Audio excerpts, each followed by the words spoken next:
So I feel like it's really important that I come out here today and dress super obnoxious and, off the wall because the election is less than 10 days away. And I think it's really important. I feel like in this area up here where we live, all you see are the really over the top and aggressive Trump supporters, but the Biden supporters are typically a less aggressive group of people. So I feel like it's important for the other quiet Biden supporters to know that we can get out here and be obnoxious, even if it's not in an aggressive and nasty way, just to show our support for who we're voting for and get people who maybe weren't going to vote pumped up to go vote next Tuesday. The Republicans are doing nothing to make health care safe, effective, and affordable in this country for people. We should have public and private options. This is not rocket scientist, and the Republicans have done absolutely nothing for health care for Americans. Women's rights, someone telling me that I don't have control over my own body and I can't make medical decisions with my doctor. It's not a question of whether or not you personally you have personal beliefs, like a lot of us do, that might cause us to make decisions. It's whether or not the government can tell women what's going to happen with their bodies. That's a medical decision. It's a privacy issue. I live in the little community of Cross Creek, home of Marjorie Kenneth Rawlins, and in Alachua County. And I've been fighting for the causes on the left all my life since the mid-'60s. I made some significant sacrifices in my life in the 60s and early 70s, fighting for the democratic causes. And I'm not about to see a man like Donald Trump, who I believe is a wannabe fascist dictator, take over my country. That's why I'm here. It's so important with us having, elderly family members and a small daughter, and not only just the issue of COVID and, putting our small, immune compromised children at risk, but also the fact that, when they elect a new Supreme Court justice, that they could overturn Roe v. Wade and the whole women's rights issue. We have a small daughter who's going to grow up in, a society where she may not have, the right to choose what she does with her body, and that's all happening right now in the next 9 days. So it's really important that anybody who has women they love or small children or daughters, that they get out and show how important it is that they want their daughters to have a choice with their bodies in the future. Hatred, racism.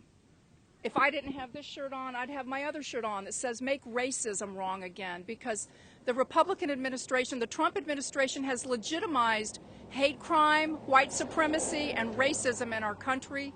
I'm reliving the 60s. I was a little girl in the Deep South in the 1960s, and I'm reliving it through Donald Trump, through his racist policies and his complete failure to denounce racial violence. It's not about free speech. It's not about someone's right to believe what they choose to believe.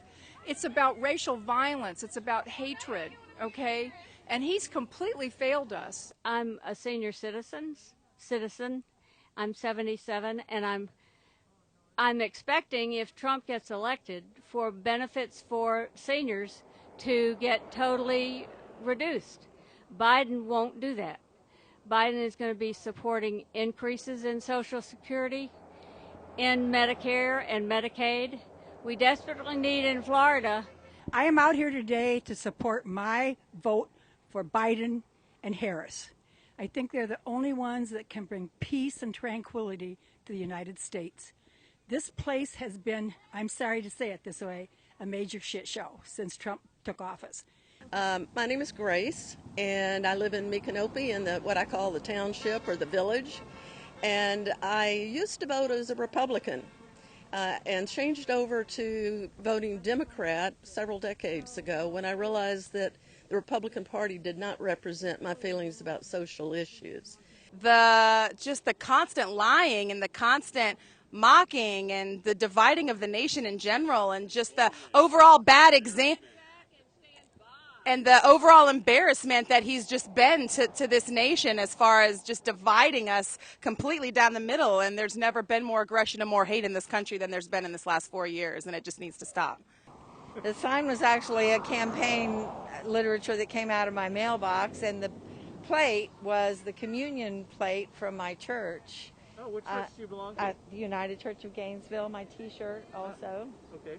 And we're very supportive of the LGBTQ community, and I have a transgender son, and on his behalf, I'm out here campaigning for the Biden-Harris ticket.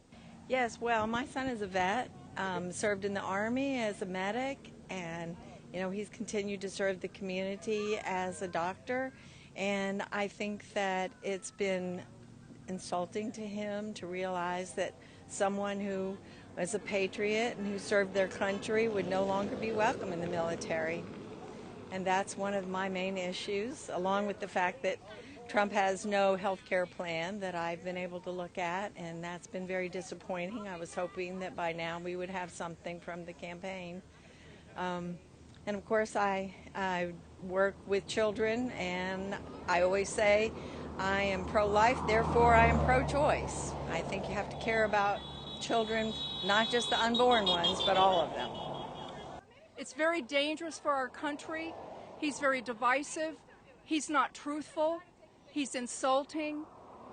He's jeopardized the standing of America internationally. He's uninformed.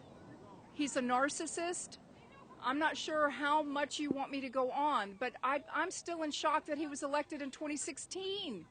I have followed Trump's career since 1980, and I could not believe it when he was going to run, because he was known as a liar, a thief, steals from the little people in all of his businesses, not a successful businessman. And he wasn't really intending to win when he started running. He was just using it as a PR stunt. So I also call him a con man, because he has conned a lot of good Americans in this country, speaking to their fears instead of to what could be good for our country. And I truly hope that he does not win, and that also we can come to some reconciliation, because his Trump fans are still going to be around. So that's my big concern after Election Day, no matter how it goes. One of the things I want to say, I give God all the praise and the glory just for the opportunity to be out here rallying and holding up signs with the rest of the people in Alachua County. We wished so many times that we can have the same thing going on in Marion County, unfortunately, but as time goes by, we're going to keep praying and believing that we're going to have the same kind of turnout that we have here in the small town of Micanopy. And we want to encourage everybody, if you don't do anything else, make sure you get out and vote. Even if you have to vote by mail or go to the polls, make sure you get out and vote, because we're not taking anything for granted. This thing is real, and most of us can't handle another 4 years of Donald Trump. Thank you very much. Have a very good day, and God bless. God bless America.